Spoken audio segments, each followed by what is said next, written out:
ওং সর্বমঙ্গলমঙ্গলে শিবে সর্বার্থ সাধিকে শরণ্যে ত্র্যম্বকে গৌরী নারায়ণী নমস্তুতে।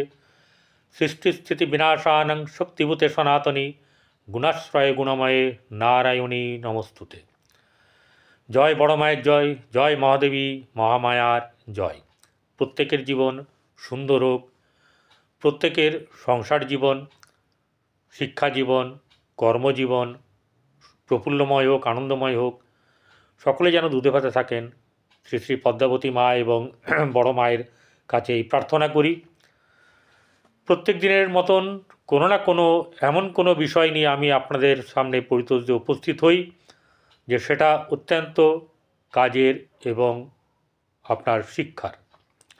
সবচেয়ে বড় কথা হচ্ছে যে আমার যেটুকু জ্ঞান আছে, ঈশ্বর যেটুকু দিয়েছেন, আমার যেটুকু সাধনা, সেটুকু আমি আপনাদের সামনে জ্যোতিষী হিসাবে তুলে ধরি। কোনো ভুংভাঙের ব্যাপার নেই। কে আমাকে পছন্দ করলেন কি করলেন না, ওই কে তালগাছ এনে দিল, সোনার তালগাছ, রূপোর বাটি আর হীরের মালা, ওই যে অনেকে গল্প করে আপনার পাবেন, ওইসবের মধ্যে আমি নেই। আমি কাউকে বড়লোক করতে এখানে আসিনি। বরং এটা বলি যে আপনার কাছের, আপনার পরিচিত, আপনার পছন্দের জ্যোতিষীর কাছে আপনি আপনার জন্মকুণ্ডলী দেখিয়ে নিন। আমি তো দেখি, এটা তো আমার পেশা, ঠিক আছে। সেটা হচ্ছে 8906781462 এই নাম্বারে আমাকে ফোন করতে পারেন, কথা বলতে পারেন, বিচার করার জন্য, দেখানোর জন্য। ওটা আলাদা ব্যাপার। যখন জ্যোতিষী ব্যাপারে নিয়ে আমি বলবো, তখন সেটুকু আমি জ্যোতিষীর মধ্যেই থাকব। এবং যেটা ন্যায্য জিনিস, প্লাস মাইনাস হতেই পারে।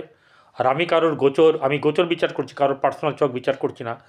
কার সঙ্গে মিলল না মিলল কোনো ব্যাপার না, কারণ তাদের প্রত্যেকের জন্মকুণ্ডলী এক এক রকম। কেউ এই সময় জন্মেছে, কেউ ওই সময় জন্মেছে। প্রত্যেকের মাস, দিন, ক্ষণ, তিথি, বার, বছর সব আলাদা, স্থান কালপাত্র আলাদা। তো সেই জন্য কারোর সঙ্গে কারোর মিলবে না। ডেট অফ বার্থ আপনার যেরকমই হোক, যদি একই আসে, সিংহরাশি যদি আসে, সিংহরাশির সবার কিন্তু সব কিছু ঠিক হবে না। কারণ আপনার জন্মকুণ্ডলী কী বলছে, আরও 8টা গ্রহ আছে, মহাদশা অন্তর্দশা আছে, সেইগুলো তো দেখতে হবে দাদা দিদি, তাই না? শেখার চেষ্টা করুন, আমার কাছে শুনুন, যতটুকু লাভ পাবেন অবশ্যই পাবেন, সলিড পাবেন। চলুন, এই যে মঙ্গলের যে গৃহ পরিবর্তন, মঙ্গল মিথুন রাশি থেকে চলে এসছে এখান থেকে চলে যাবে আবার মিথুন রাশিতে, ব্যাক করছে আর কিছুদিনের মধ্যেই। তাহলে ব্যাক করার পরে এই সিংহ রাশির জাতক, ভালো করে শুনবেন, সিংহ রাশির জাতক জাতিকারা এই মঙ্গলের থেকে কিভাবে বেনিফিট পেতে পারে বা পেতে পারে না, বা কতটা পেতে পারে।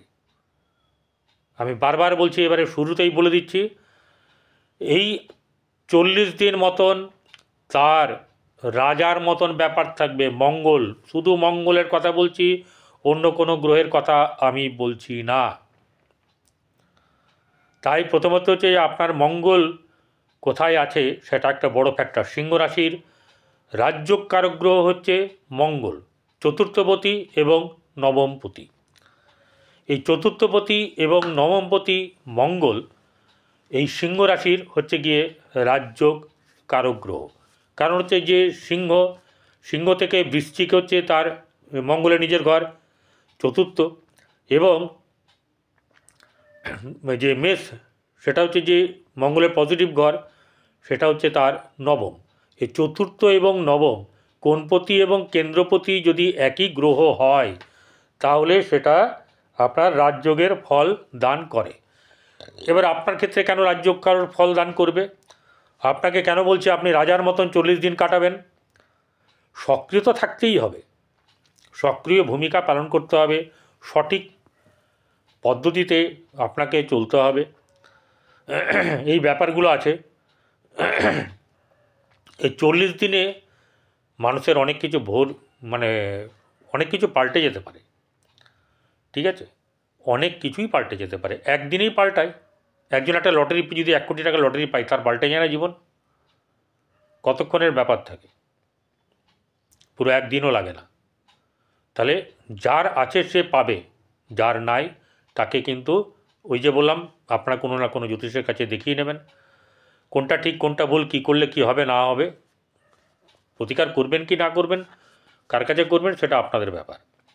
তাহলে এখানে আমি সিংহ রাশির ক্যারেক্টার কীরকম, সিংহ রাশির ক্যারেক্টার হচ্ছে যে ভাই আমি খেতে পাবো না তবু ঘাস কিন্তু আমি খাবো না, এটা হচ্ছে সিংহ রাশির নেচার। আমার মাথা যাই যাক পাগড়ি আমি দেব না, এটা হচ্ছে সিংহ রাশি। ঠিক আছে, সম্মান বিকোতে কোনোভাবে দেবে না, তাতে তার কেউ যদি এটা চেষ্টা করে তাহলে তার সঙ্গে সে সম্পর্ক রাখবে না, তার ছায়া মাড়াবে না, এই হচ্ছে ব্যাপার। কিন্তু সিংহ রাশির জাতক জাতিকাদের বেশ কিছু বছর ধরে খুবই অবস্থা খারাপ চলছে, কারণ আমারই জানাশোনা যাদের সঙ্গে আমি প্রায় প্রতিদিনই তাদের সঙ্গে দেখা বা কথা হয়, তাদের যে অবস্থা আমি দেখি, সেই জায়গা থেকে আমার এই ব্যাপার, এবং যারা আমার কাছে কুণ্ডলী বিচার করায় তাদেরটাও আমি দেখি। একটাই ব্যাপার হচ্ছে যে এই সিংহ রাশির, যেহেতু আজকে অন্য কিছু বলবো না, কারণ হচ্ছে যে কারণ সিংহ রাশি নিয়ে আমি বলেছি, সিংহ রাশির যেটা বলার কথা সেটা হচ্ছে মঙ্গল আপনার কি উপকারে আসবে। আপনাকে আগেই বলছি, মঙ্গল হচ্ছে রাজ্যকারক গ্রহ। রাজ্যক মানে রাজা হবে না, রাজার মতন তার একটা মানসিকতা, নেচার তার মধ্যে কিন্তু থাকবেই। মঙ্গল হচ্ছে দেব সেনাপতি, তা দেব সেনাপতি তো চারটে ব্যাপার নয়, অল ইন অল সেনাদের মধ্যে সেনাধ্যক্ষ। ঠিক আছে, তাহলে কি হবে, এটাই হবে এই রাশির যে জাতক, তার এই চতুর্থপতি এবং নবমপতি যে মঙ্গল, অর্থাৎ 4-9 বসবে কোথায় গিয়ে, একাদশে। তাহলে 4-9-11, 4-এরও 11, 9-এরও 11, তাহলে 11 হচ্ছে গিয়ে সফলতা, 11 হচ্ছে আয়, 11 হচ্ছে লিকুইড মানি, 11 হচ্ছে আপনার সফলতা। তাহলে এই চতুর্থের এবং ভাগ্যভাবের সফলতা, চতুর্থ হচ্ছে গৃহসুখ, মানে যাবতীয় সুখ হচ্ছে গিয়ে চতুর্থ বোঝায়, মাতা, বন্ধু, গৃহ, আপনার মানে গাড়ি বাড়ি, এইসব ব্যাপার আছে, শিক্ষা, এই জায়গাগুলো আপনার কী হবে, যদি থেমে থেকে থাকে তাহলে সেগুলো কিন্তু পূর্ণ হবে। এবার বলেন আমার তো কই হচ্ছে না, আমি আগেই বলেছি আপনার জন্মকুণ্ডলিতে গ্রহচক্র আমি জানি না, মঙ্গল কোথায় বসে আছে দেখুন, অনেকগুলো ফ্যাক্টর আছে, মঙ্গল দিতে চাইবে, আর কে দেবে না, কে বাধা দেবে, ওগুলো হচ্ছে পরের ব্যাপার, ওগুলো আমি পরে আসছি, কিন্তু মঙ্গল আমার প্রধান কথা আমি আগেই বলেছি। তাহলে এই মঙ্গল আপনার চতুর্থপতি একাদশে, তাহলে চতুর্থের লাভ সফলতা, ভাগ্যপতি মঙ্গল, তারও হচ্ছে গিয়ে সফলতা, ভাগ্য, পিতা, ধর্মভাব, এই যে ব্যাপারগুলো আছে, বিদেশ, মানে ঘরের থেকে বিদেশ বলবো, বিদেশ এটাই বলবো যে নবম ভাব তো হচ্ছে তো দেশের মধ্যে, রাজ্যের বাইরে থেকে দেশের মধ্যে, এই জায়গাটা ইন্ডিকেট করে। তাহলে এই জায়গাটাও কিন্তু আপনার ক্ষেত্রে ভালো হবে, অর্থাৎ ভ্রমণ হতে পারে, কর্মের জায়গাতেও আপনার এরকম ধরনের, যদি আপনার কর্মের জায়গা মহাদশ অন্তর্দশা যদি পারমিট করে তাহলে আপনার বাইরে গিয়ে, অর্থাৎ রাজ্যের বাইরে গিয়েও চাকরি হতে পারে, কর্ম হতে পারে, বিদেশ ঘোরা হতে পারে। বিদেশ বলতে আমি এটাই বলছি, বিদেশ বলতে আমরা সাধারণত বুঝে থাকি যে আউট অফ কান্ট্রি, বলা আমার হচ্ছে গিয়ে যে দেশের মধ্যে, রাজ্যের বাইরে, এখানে আপনাদের ঘোরা হবে, এটাই ইন্ডিকেট আমি করতে চাইলাম। এবারে তাহলে মঙ্গল আপনাদের রাজ্যকারক ফল দেবে, এবং আপনাদেরকে একটা কথা বলে রাখি যে মঙ্গল বুধের ঘরে ভালো না ভালো একটা ব্যাপার আছে, বুধের ঘরে মঙ্গল কিন্তু ভালো না, মঙ্গলের শত্রু বুধ, বুধের শত্রু কিন্তু মঙ্গল নয়। এবারে মঙ্গল ওখানে গিয়ে তার কারিশমা দেখাবেই দেখাবে, এটা কিন্তু ঘটনা। মঙ্গল হচ্ছে প্রতিবাদ মুখর, যদি কোনো অন্যায় সে সহ্য করে না, যেটা প্রাপ্য সেটা দেবে। তাই আপনার ক্ষেত্রেও আপনি আপনার প্রাপ্যটা কিন্তু অবশ্যই করে পাবেন। এবং এই প্রাপ্য পাওয়ার জন্যে আপনার যে যে জায়গাগুলো হচ্ছে গিয়ে এই 4, 9, 11 আপনার ক্ষেত্রে বহুত পরিমাণে বৃদ্ধি হবে। আপনার বাড়িও হতে পারে, জমি হতে পারে।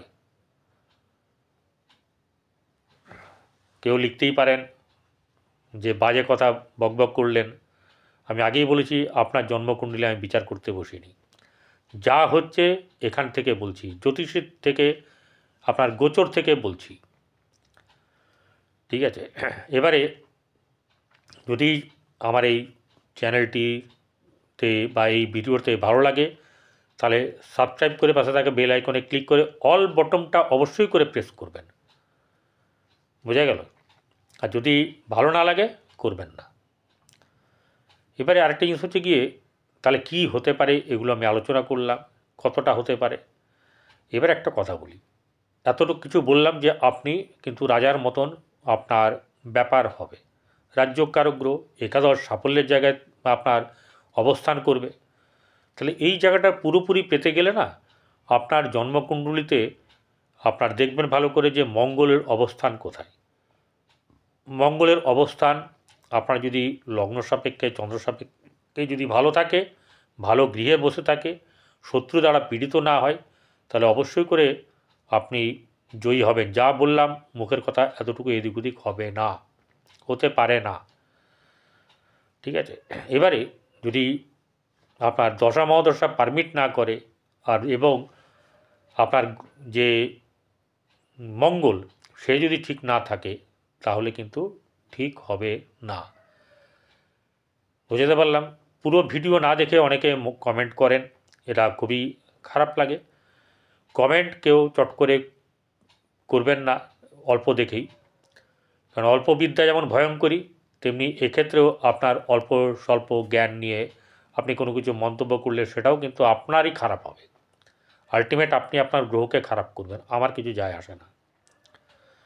কারণ সত্যটা তুলে ধরছি তো অনেকের খারাপ লাগে, অনেক জ্যোতিষীরই কিন্তু গায়েও লাগে এটা।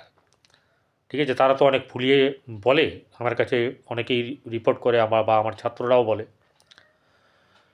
হ্যাঁ, মনে পড়ে গেল, যারা আমার কাছে পড়তে চান তারা 8906781462 এই নাম্বারে হস্তরেখা, আপনার বৈদিক জ্যোতিষ বা সনাতন জ্যোতিষ, সংখ্যাতত্ত্ব, বাস্তু এগুলো যদি আপনারা শিখতে চান ফোন করবেন।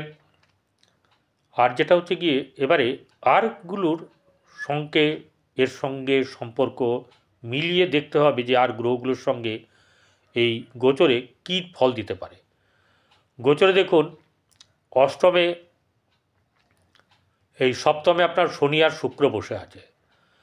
তো শুক্র কিন্তু শনি এখানে একসঙ্গে বসে থেকে খুব খারাপ আপনার ক্ষেত্রে যে দেবে তা নয়, কিন্তু যদি আপনার জন্মকুণ্ডলিতে মহাদশা অন্তর্দশা ভালো থাকে, অর্থাৎ আপনার পক্ষে থাকে, তাহলে কিন্তু আপনি লাভ পাবেন। অষ্টমে রাহু বসে আছে, এই কিছুদিন পরে মে মাসে এই রাহু চলে আসবে আপনার সপ্তমে, কেতু চলে আসবে রাশিতে, তখন অন্যরকম ব্যাপার হবে, তখন অন্যরকম কথা বলবো। অর্থাৎ গোচর তো যেখানে যেরকম যখন যেমন গ্রহ ট্রান্সফার হবে বা ঘর পরিবর্তন করবে সেইভাবে, বা নক্ষত্র পরিবর্তন করলে সেইভাবেই বলবো। এবারে এই মঙ্গল পুনর্বসু নক্ষত্রে যাবে, পুনর্বসু নক্ষত্রতে আছে। তো পুনর্বসু নক্ষত্রে অর্থাৎ পুনরায় বা বারংবার ব্যাপারটা ঘটবে, ভালো হলে ভালো, খারাপ হলে খারাপ।